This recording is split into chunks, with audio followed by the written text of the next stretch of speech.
Schaefer, you had a very interesting tweet this weekend. Man. I regret all of that. Well, we have to address it, and I think you were sober for this, right? Yeah. Okay, I'm not aware of the tweet. You were playing the shorty, you know. Yes, I was. It seemed it like was on Sunday morning. It was a sober tweet. I stand by the tweet. Okay. I regret making it. Okay, well, the tweet was about this, Bill. He said that, I'm very curious how you're going to feel about this. Schaefer has covered a lot of, different football staffs and talks to a lot of recruits and coaches out there. He said that he's never heard recruits as high on a coach as he's heard about them about Matt I wouldn't say it's high. It's how. So I don't remember the exact phrasing of it. And we're gonna go to the tweet. I'll get the tweet, Mike Schaefer. Okay. Yeah, you read the tweet, and then I will try to explain where I'm coming. This was from Sunday, you said here. Yeah. Okay. We had a lot of coverage over the weekend. Had you already had breakfast at this time? I had breakfast. I had made breakfast on the Blackstone. I was well nourished. It was not It was not just a completely. Okay. This is 11:17 a.m. This is late morning. You're right. Sunday. What'd you have, real quick? What'd you have in the Blackstone? I made homemade like sausage McMuffins. Oh, nice! Got like the sausage patties out there and pressed them down with the press and got it on the McMuffins. It was great. Schaefer, this was the tweet, Bill Schaefer. It was this. I don't want this to come across as hype because it doesn't guarantee anything in terms of on-field success or even recruiting success. It's merely an observation. I've never heard recruits talk about a head coach the way I've heard multiple recruits talk about Matt Rhule. Yeah, that was your tweet. Okay. And of course, despite the whole first preamble of like, this doesn't mean anything, like it doesn't guarantee they're even going to get recruits, because it's hard to explain from at least where I sit. The gushing about Matt Rhule doesn't mean that they didn't talk highly of Bo Pelini or Mike Riley or Scott Frost or any of that. It's the way that Matt Rhule gets talked, because I think he is able to make really strong personal connections quickly, make people that are visiting or people that he talked to feel like they're the biggest people in the world. And then I talk to him like 40 minutes after that conversation and they just gush. And I haven't really experienced that a lot. I definitely didn't, and a lot of that has to do with personality. Sure. Like Scott Frost and Bo Pelini aren't the most, outgoing, super jovial individuals. Whereas Matt Rhule is challenging you in ping pong 2 seconds through, after you walk through the door, and then knows your entire family history within 5 minutes, because like, that's just how he is as a communicator. And so I think that came across really, really well during these recent official visits. And I know that it did, when they had visitors in the spring, and I certainly know it did during the home visit season with both parents and with recruits. And so naturally, as I make that tweet, it then becomes, they haven't won a game yet. Recruits saying nice things doesn't mean they're going to be good. Everything that came before, the statement of, I haven't heard this, got ignored. And that's why I regret making it. But I'm hoping later today or tomorrow to actually lay out in writing so people can see it. Some of the quotes that I'm just getting about Matt Rhule are just so strong in praise, and just so much more than, we had a nice conversation. He seems like he's a down-to-earth guy, be fun to play for. You get that a lot about any coach. And yet with Rhule, it's, I love him. We connected really deeply on a level that I haven't had with other coaches before. We didn't even spend any time talking about football. He really, really is, blah, blah, blah, blah, blah. Like, you get these big, long quotes, and it's just a very different thing. So it's just an observation that then blew up on me. Yeah, I shouldn't have blown up that bad on you. I wouldn't think it was fine. Well, just, opposing fan bases see it, Nebraska being what it is. Yes. And again, I knew when I made the tweet that it was going to get some reaction. I didn't anticipate that no one would read the first half of it. Well, because they obviously read what they want, Schaefer. They read what they want. It's June. Like, whatever they do right now isn't going to give them a win or a loss. And that's all most people care about. But that's the difficulty of following a sport year round when they only play games in 3 months. Everybody wants everything to be a win-loss referendum. Well, they only play 3 months of the year. So can't really do anything. Yeah, 85 days away from kickoff, by the way. People were asking, it's 85 today till kickoff. People were asking. Yeah, that's Mike, it's 85 days. I will say this. I am going to enjoy the hell out of each of these 85 days. And then football season will be here, and I'll be very excited. Yes. But there's that period where this is the last vestige of free time that I have. I'm going to glom onto that. I would look. I have a lot of free time, so I just glom onto every day. So I don't have. Yes, Sybil makes it very pointed. Sip likes to point out that I don't have a job. 8:05 Bill's free to go. Free to go. Once Yes. for the day. It's fun. Sybil also makes it seem like he works 72 hours in a 24-hour day. So I know he doesn't work out because immediately when he leaves here, he goes and walks bullet. Yep, he does. Yeah. On the mend, and he'll find his way to Planet Fitness at some point during the day too. Yes, those two things happen. He's going to walk. I need to spend more time at places. And he mows like 3 yards. And he mows 3 yards. I didn't even mow his own yard. Oh, he does now. He mows. He has a lot of yards getting mowed. So that's we know that's going on. Did Trixie get fired as a family mower? Yeah. He took over. I think responsibility. He's taking the whole thing. Wow, got the whole operation. Joined by Mike Schaefer, 24/7 Sports. Schaefer, I think people, this June's obviously a huge month for recruiting at Nebraska. What exactly? How many camps are going on this month? Why is it such a big month in recruiting? Well, they're obviously down in Texas and have been the last couple of days for a few satellite camps, and they made a handful of offers coming out of those, both in the 2024 and then futures classes.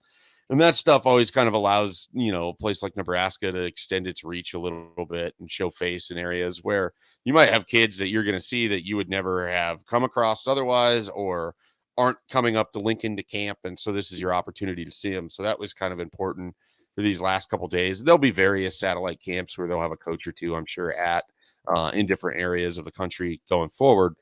They have their camp series resumes, I believe, on Saturday. Okay. And they'll have a series of camps through the next few days or a few weeks. In there's going to be a specialist camp. There's going to be a fullback camp, which I'm actually really fascinated what fullback camp looks like relative to every other camp. It would be fun to watch. see How that. many people go to fullback camp? Is that a big camp? Well, I imagine it would be a lot. It's pretty specific. Having never covered a fullback camp, I'm just a going to bunch find of out. stocky kids running around. Exactly. That's why I picture it.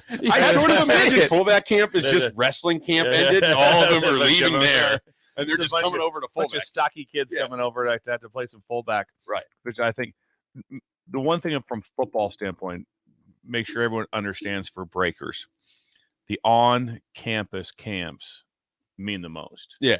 By far, way more than satellite camps do or anything that happens. The ones when they come on campus, you spend the time, they see the facilities, evaluate all things. The on campus, those who show up on campus, and I'm sure that it was always a struggle here, but like I said before on air, that at most places, and especially at LSU, it was 100%.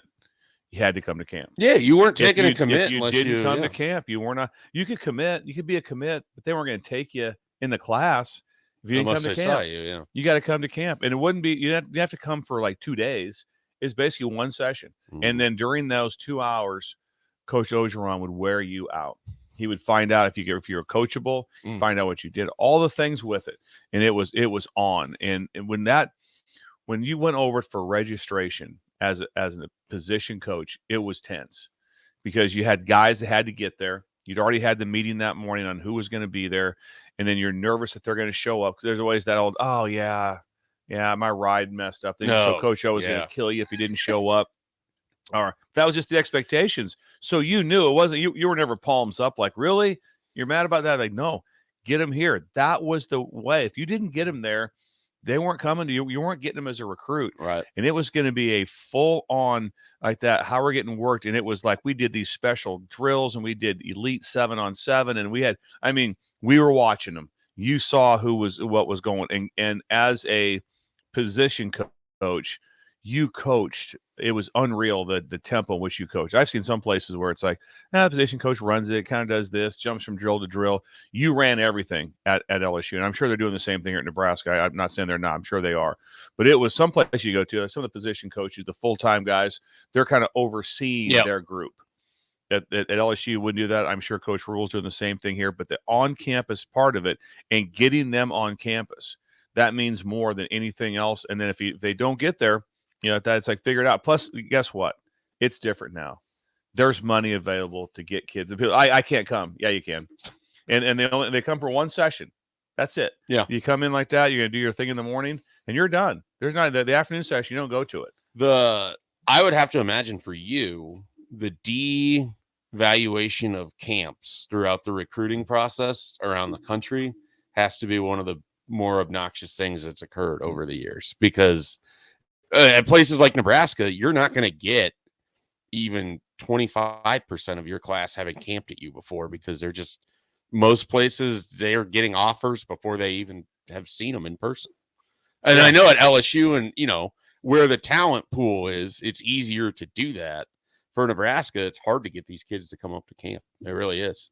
And your goal is to get them to come up when they're sophomores, you know, before that junior year even starts, because at that point they might have 15 offers. They have no reason to go to a camp at Nebraska.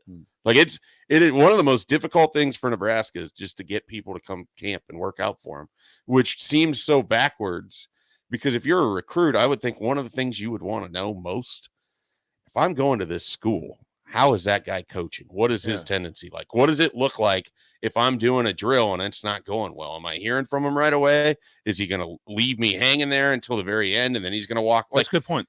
Those are one of the things that I don't think recruits, and this is just, again, an observation from someone who wasn't a recruit and just covers it from afar.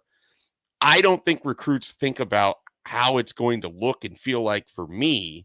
And you can get more of that at camp than you're ever going to get in 1,000 photo shoot sessions at any campus around the country. Yeah, there's a lot of places where there'd be some non-participant things either, and that was always, if they were so good in camp, didn't phase you, because sometimes you would get concerned about injury. You know, I heard something the other day. It was basically it was Coach Saban I was listening to on testing, and it was like, you know what, you're terrified of testing your own players, because if all of a sudden you're testing, there's always going to be like 2 or 3 hamstrings that get pulled during that time, and it's like they're already with us. We already know they're really good. What does it really do for us to test them in the 40? And all of a sudden you do it, test in March before a spring ball, and you pull your hamstring, and then that guy's out for 3 weeks. It's like, and we already know he's a good player. He's ours. Yeah. He's already ours. And so when you go to a camp, sometimes there's always that concern of someone running for you or doing something and potential injury. But you just know the ones that are hiding. They're like, yeah, I'm not going to run. I'm not going to jump. Because their numbers aren't that good. Because I've seen the dudes that can run. Guess what they do?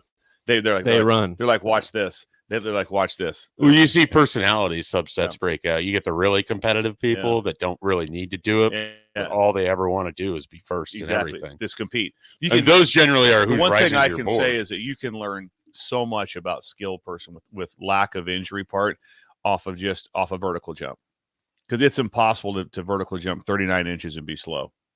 It's impossible. It's all based an on explosion your thing. Right? Exactly. You can just go right away. It's like there's never a time or a time. What was his vertical? He's a DB. What did he jump? 22.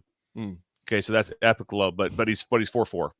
Nope. No, I don't think he is. No, he's not. No, Something's he's not. off You can there. tell so much from their vertical just right away of sheer explosion. Yeah. We talk a lot about track times when it comes to the college coaches, and they like track, times. You make a really good point, and I've seen it a lot with the defensive backs and the linebackers Nebraska seems to be recruiting.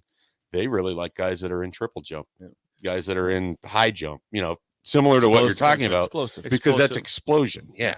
And that generally translates pretty well when you're talking about overall. What you like the most about track is that it eliminates, because everyone now is all, you use the term AccuTrack. It's all, so it's like, it's documented. It's electronic. So what do you run? He ran, you get the old at that. He ran 10.64 handheld wind aided. What's that mean? I love when they said it's electronic.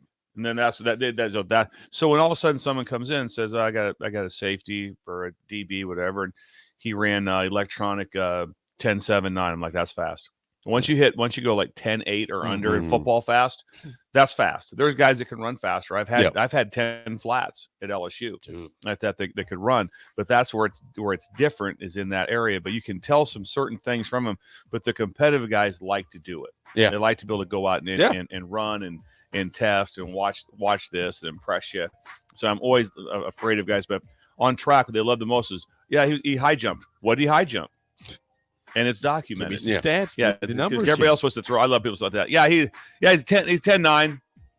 And then right away we can look it up now. And all of a sudden it comes back. It's like he's not 10.9. There's no 10.9. I've got an 11.2. I got an 11. A number of times I've been through that with other coaches. I'm like, you said this, but I go, we pulled all of his times up, and they're not. These are what they are, and so that's a concern of mine. Even though the 100 meters doesn't directly correlate with football, there's some guys that don't run a great 100 meters, but their 10 is unreal, and initial twitch always takes over everything.